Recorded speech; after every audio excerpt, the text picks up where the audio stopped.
Hi, and welcome back. The neck is dried now, so let's unscrew the back plate and just go in and inlay a piece of wood that will cover everything up and just make everything nice and neat and yeah. Let's get going. Here's the guitar. Let's just flip it over, something like that, and see if we can pull these screws out. There's the first one. Come on. There's the first one. There's the second one. That's the third one, and the last one here. Like that. There we have the plate, and here's the neck. It's all there. Yeah, it's all there.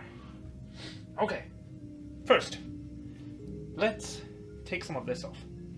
You can see how these are sticking out.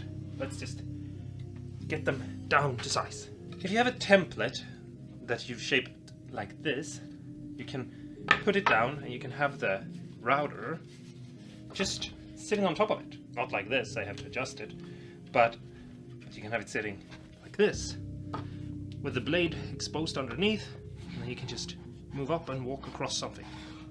And so that's what I'm going to do now. I'm just going to come down here, put this up against the body to where it aligns neatly, and I'm just going to move the router across this little piece here just to flatten it out so it gets the same size and everything else.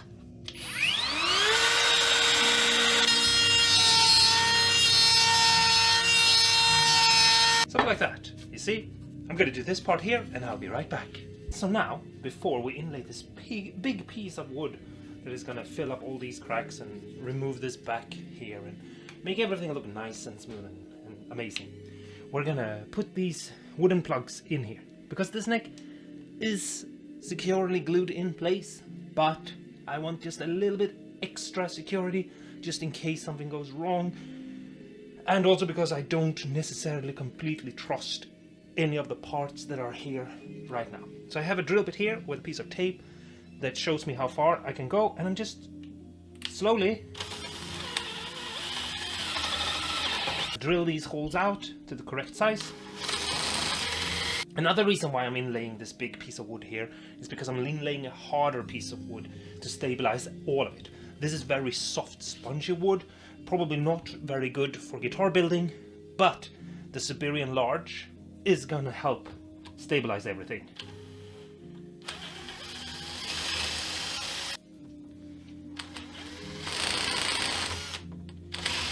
It looks a little bit wonky and disastrous right now. Don't worry, in a couple of minutes it will all look better. Pour a bunch of glue in here and here. It doesn't matter if it's overflowing. Something like that. Just let it go in right there. And then just take one plug, put it in, take another plug, put it in, and get a little bit of squeeze out right there because we have holes there that I forgot we had. So I'm just gonna take something, like a piece of wood like this, and just see if I can maybe get some of it up. It doesn't matter if it doesn't look good. We'll make everything look better later. Just tap it a little bit.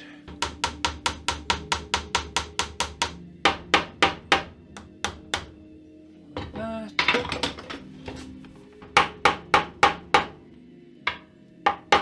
Something like that.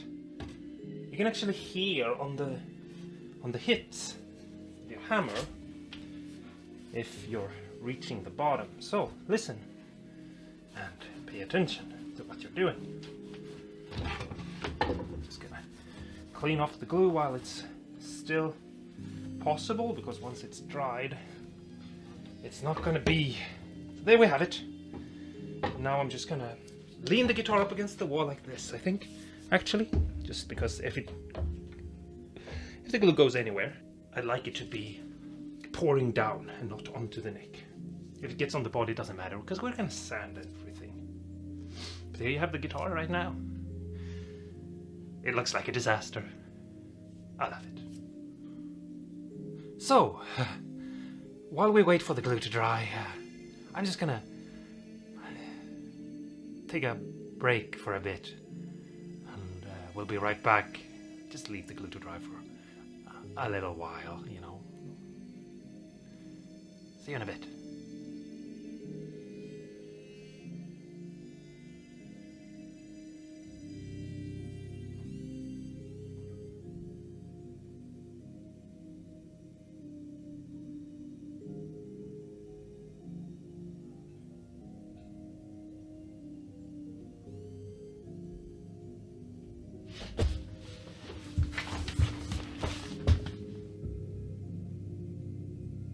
Hello, and welcome back. So, here's the guitar, over here. There it is, yes. I'm gonna flip it over like this. I'm gonna route out the back here and inlay a bigger piece of wood. I have this nice piece of wood right here. It's going basically just like that. Just pop it on. You'll get better pictures soon, so don't worry. If you feel left out, don't worry. The thing is, I want to clean up the sides. We have two places. One is right here. I hope you can see it right there. There's a piece of wood sticking out, and that's because we had a hole to fix. And we have a little sticking out right there. So I need to take a router and just follow along, route that away a little bit. And that's because, let me show you. Here we have a drill bit. That's not a drill bit. This is a router bit, and as you can see, it has a little bearing up here, and that means that can follow along anything and cut everything else away. But that means we have to have sides that is actually something that can match up to something else. And so if I match it up here and cut that away now on both sides, then I can later match it up when I flip the guitar back around and go from this side to remove whatever little bit of wood I need to remove from this piece of wood. I hope that makes any sense. Some sense? Somewhat? I don't know. You'll get it when you see it. If you don't get it now. Understand? Right? Let's go. So, here we have the router. Here we have the bit. It's inside there. You'll see as it comes down. I hope you can see it, it's right there, and the bearing will just ride along. So let's start up the machine and just clean this up.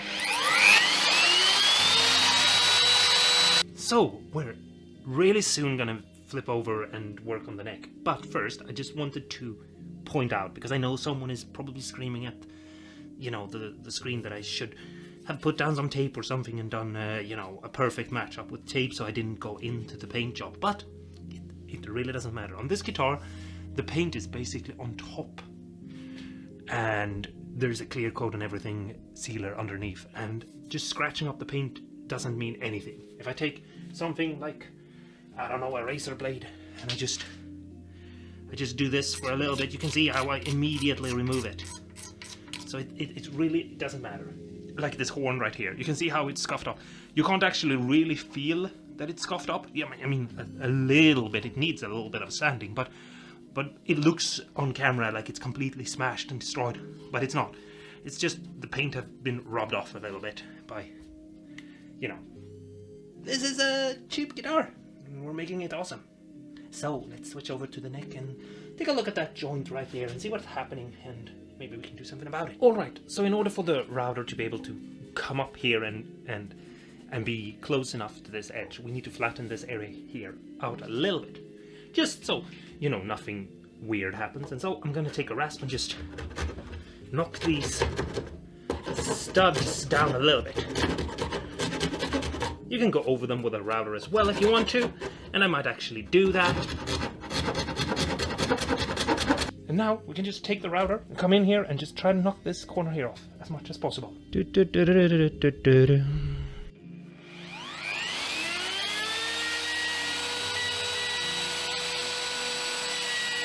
And then we'll just flip the body around and go with a different sized bearing on the other side. So here I have the body now, and I have this piece of wood clamped here just to raise everything up to the same level as the fretboard. And here I have the router with the bearing underneath. And now I can just come in here like so. It's all gone, it's all perfect. just a little bit of sanding and smoothing out, and obviously painting it and all of that, and it's gonna be good to go. So, if we take a look at the body right now, it should all look pretty nice right there. I hope you can see it. Obviously, we need some paint, but if it was painted, it would look nice. And the other side as well, that looks nice as well. So let's take a look at what we need to do, which is the routing thing that needs to be done. All right, guys. So here is the body now, and this is the piece of wood that I'm going to inlay. I'm doing on this stool because it's a little bit easier to get around all around if I have it in the middle. So I'm just going to place this down roughly where I want it, which is, I think, here. I'm going to take one of these bars and another one of them, put them on each side, and I'm going to clamp them down in place, just so that I have them. One clamp here, and one clamp here. I'm going to come around the other side, and I might be in the way a little bit now, but that's just the way it is sometimes, you know. Can't always be not in the way. I'm going to press this in with one hand as far as I can to get a really tight fit. I want this to be a tight one. Press it in a little bit with one hand, clamp it down a little bit, press it in, tight it down, and I'll put the other one roughly here, I think. And now I can see here, this looks nice, and I can get this out. And now I can just route all of that way. Just get it all out of here, get it gone. I could do smaller pieces if I wanted to inlay something less. I'm gonna go with this one big piece on the back and hope that that will solve all my issues. So I'm just gonna take the router, have it right here. It's turned off right now. It has a bearing in it, and I can just put the bearing up against this plate. I'm gonna set the depth to the thickness of this piece of wood. And the way I do it is I press this down until it meets the body, and then I put this into the stop, and I just press it down into the wood. And when I feel like it's there, I can just clamp it down, pull that out. And now I just need to start routing. And I feel like I've shown you enough routing. So I'll see you on the other side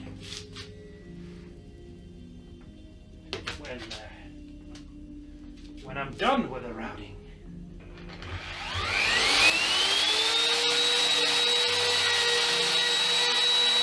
Okay, so as you can see here, it all looks pretty crazy. We have this lip and everything.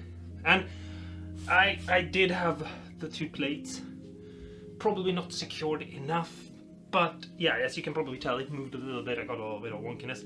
I'm gonna have to solve that later, probably just some epoxy or something. But if I put this on here like so, and I line it up this straight edge right here, I hope you can see it all goes away. So let's glue this in place. I have a couple of clamps all ready to go. I need a pulley. Where are you? We need a lot of glue, as you probably can tell. This one has sort of glued itself in a little bit. I'll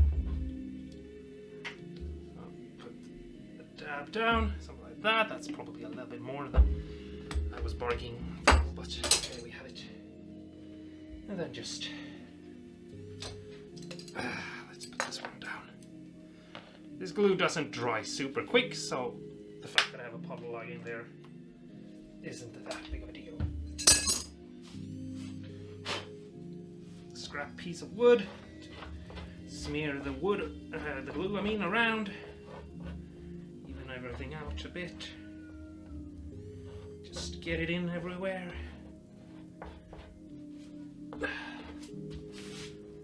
And this is really strong wood glue. It's actually stronger than the usual kind. I think it's usually you use like D3 for guitar building, but this is actually D4 glue, so it's actually even stronger.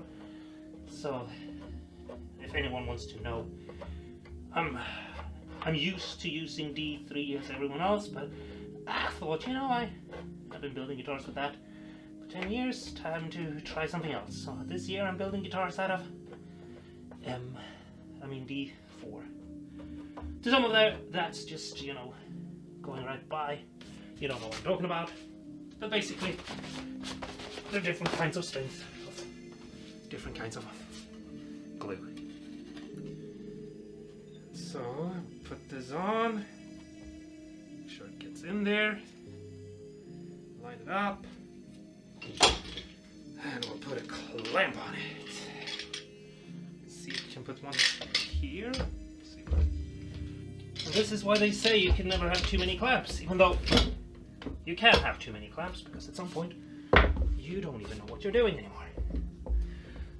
And that's when you've put down too many clamps, I think.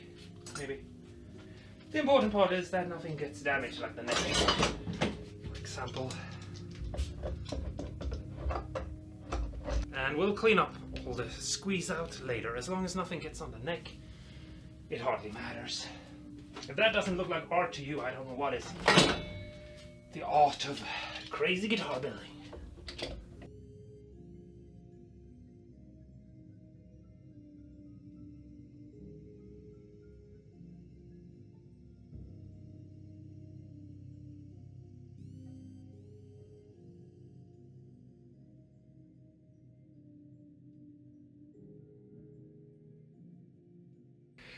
That's gonna be the end of this video. Thanks so much for watching. We'll continue the work tomorrow. Yes. And I'm just gonna stand here and wait until